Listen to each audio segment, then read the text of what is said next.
bamwita Uwicyeza Pamela, amazina yiswe n'ababyeyi be, akaba ari umugore wa The Ben byemewe n'amategeko.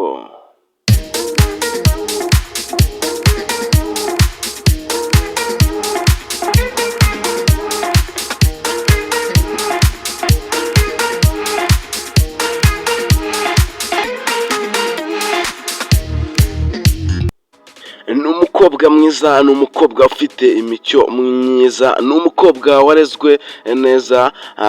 Ntibatinya benshi kuvuga ko The Ben yashobora kuba yaratomboye cyangwa se yarabaye yahitamo neza, ariko benshi bagakomeza kuba bavuga ati se uyu Uwicyeza Pamela se ubu ngubu yaba avuga ngo tuzasazana na The Ben. Abenshi bakagenda bacacana inkuru zitagiye zifite shinge na rugero, babasha kuba bavuga kuri Uwicyeza Pamela. Muramuzi cyane rero, ni umukobwa mwiza, si twabitindaho, ugira umutima mwiza. Ibyo byo ni akarusho, dore ko ari byo yatojwe n'ababyeyi be.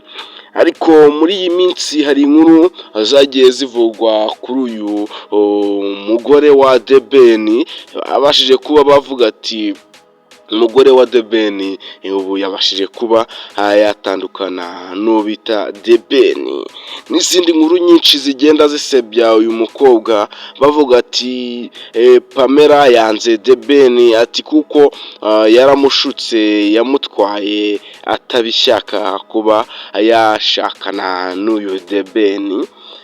Benshi bakavuga ati se ntabwo ariyo ntandaro yo kuba yashwana na The Ben, ati se The Ben kuba ari icyamamare niyo mpamvu uyu Pamela ashobora kuba yamwanze, dore ko banafitanye umwana umwe babyaranye.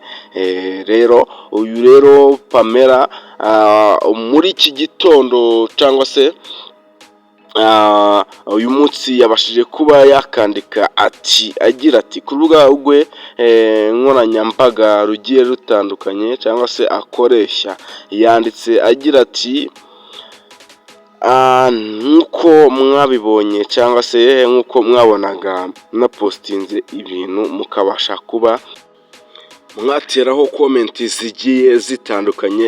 Rero nabashije kureba neza, nsanga komenti mugenda mushiraho cyangwa se ibyo mugenda mubona nkora mubifata ukundi uko bitari, mukabasha kuba mwacwanisha n'umugabo twasezeranye mu mategeko kandi byemewe.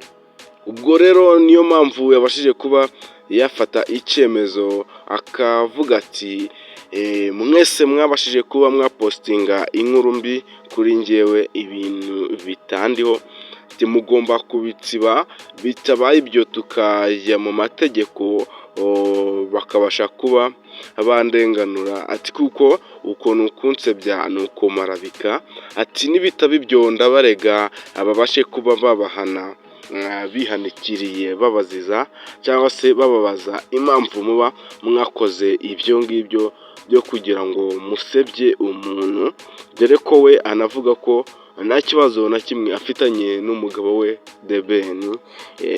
Ubwo rero niyo mpamvu uyu Pamela yafashe icyemezo cyo guha gasopo abantu bagenda bamuvugaho ibintu bitamuriho cyangwa se inkuru z'ibihuha.